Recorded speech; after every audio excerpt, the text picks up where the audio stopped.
변방 목사의 아침 묵상 2024년 4월 19일 금요일 아침입니다. 오늘은 요한계시록 20장 7절로 10절 말씀을 통해서 인간의 무력함과 주님의 강하심, 이런 제목으로 말씀 묵상의 은혜를 나누겠습니다. 어제 목회사관학교 7주차 수업을 마쳤습니다. 많은 분이 결석했습니다. 텅 빈 강의실임에도 교수님께서 열과 성을 다해 강의해 주시니 그저 고개를 숙일 수밖에 없습니다. 그 먼 길을 달려오셨는데 얼굴을 제대로 맞이할 수 없었습니다. 숫자는 적었지만 남은 사관생도들의 열정은 대단했습니다. 모두가 대단한 열정으로 강의에 임하며 자신을 깨고 새롭게 일어나려는 모습이 감동입니다. 모두들 뜨겁게 응원하고 축복합니다. 주님 이들을 붙잡아 주옵소서. 어제는 성경 맥잡기 강의를 하시는 정태선 목사님께서 오랜만에 방문해 주셨습니다. 언제나 라바나의 선교 목회사관학교를 사랑해 주시고 함께 해주시는 강사님께 진심으로 감사를 올려드립니다. 오늘 금요 세미나가 있는 날입니다. 박정호 부대표의 특별한 강의가 계속되고 있습니다. 라바나의 선교를 상징하는 금요 세미나 위에 하나님의 은혜의 기름 부으심이 넘치시기를 간절히 기도합니다. 오늘도 신방 일정이 있습니다. 사람의 신방이 되지 않기를 기도합니다. 진실로 주님의 이름으로 방문할 때 주님의 임재 속에 주님의 뜻이 이루어지는 소중한 자리가 되기를 마음 모아 기도합니다. 이날 주님 어떤 말씀으로 인도하실까? 본문 요한계시록 20장 7절로 8절은 사단이 무저갱에 임봉되고 천년이 되었을 때 일어나는 사건을 기록하고 있습니다. 7절 8절 천년이 참에 사탄이 그 옥에서 놓여 나와서 땅의 사방 백성 곧 곡과 마곡을 미혹하고 모아 싸움을 붙이리니 그 수가 바다의 모래 같으리라. 앞서 3절에 사탄이 잡히고 무저갱에 던져지고 임봉되지만 천년이 차면 잠깐 놓인다고 했던 말씀대로 사탄이 그 옥에서 나와 땅의 사방 백성 곧 곡과 마곡을 미혹합니다. 사탄이란 존재가 천년을 옥에 갇혔는데 조금의 변화도 없이 땅의 사방 백성을 미혹하는 일을 한다는 사실이 오늘 아침 주목됩니다.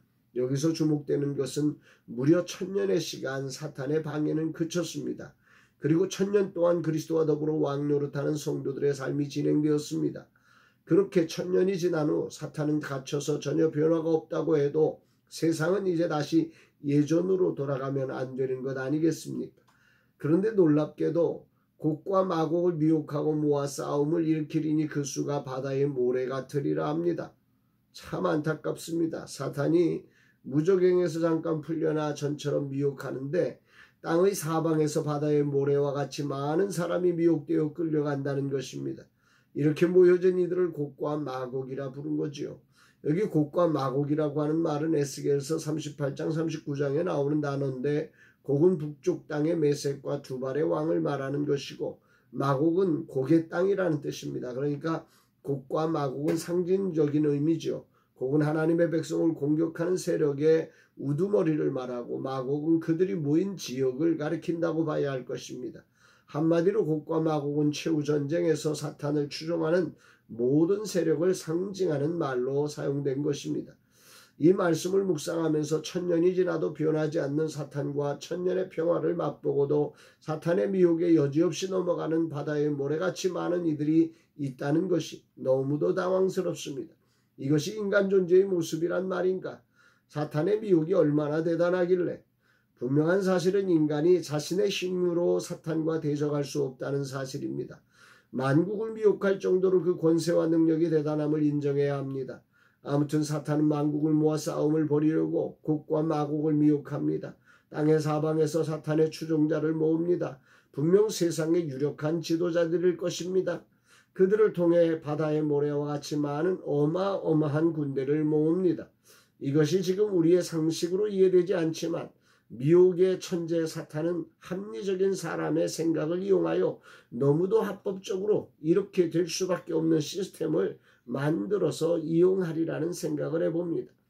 이들은 인간의 욕망을 부추기며 합리적인 시스템을 만들어 이렇게 많은 수의 연합을 이룰 것입니다. 그리고 그 목적은 딱 한 가지지요.